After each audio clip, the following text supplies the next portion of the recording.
అక్క నీకు దండం పెడతాను, వదిలేయక్క. కావాలంటే మా ఆయన వచ్చేంత వరకు నేను ఇక్కడే నిలబడతాను. మంగళసూత్రం తీసుకోవడం తప్పక్క, వదిలేయక్క.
డబ్బు తీసుకుని మీ బాకీ చెల్లించుకోండి.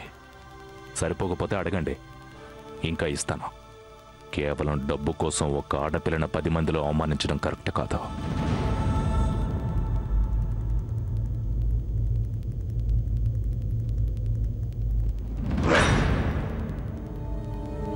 పదమేనమ్మా.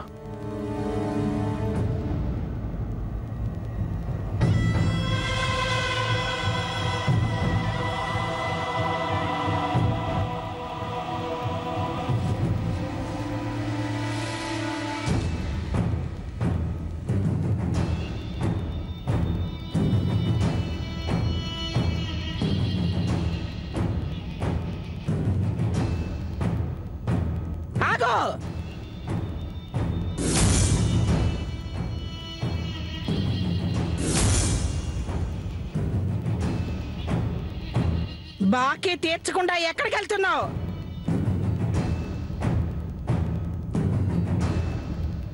డబ్బిచ్చాను, కావాలంటే అడగమన్నాను.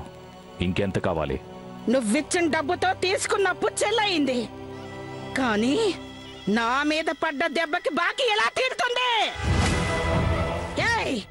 నన్ను కొట్టి 35 సంవత్సరాలుగా ఈ ఊళ్ళో కాపాడుకుంటున్న నా బరువును తీసావు. ఇంతవరకు ఈ జయమ్మ మీద ఏ మగాడు అంతెందుకు నా మొగుడే చెయ్యత్తలేదు. అలాంటిది నా మీద చెయ్యి చేసుకుంటావా? ఈ జయమ్మ మీద దెబ్బ పడిన తర్వాత నిన్ను వదిలేస్తే నా పరువేం కావాలి? వీళ్ళందరి గుండెల్లో నన్ను చూస్తే ఉన్న భయం తిరిగి ఎలా రావాలి చెప్పు.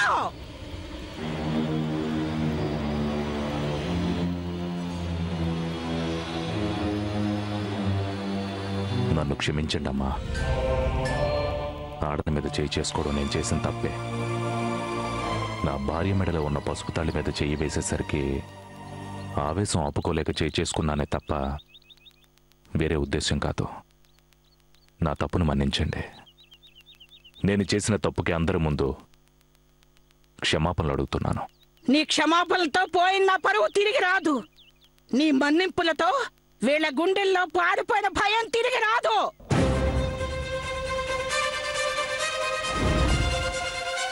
రచ్చబండ దగ్గర అందరి ముందు నన్ను కొట్టావు.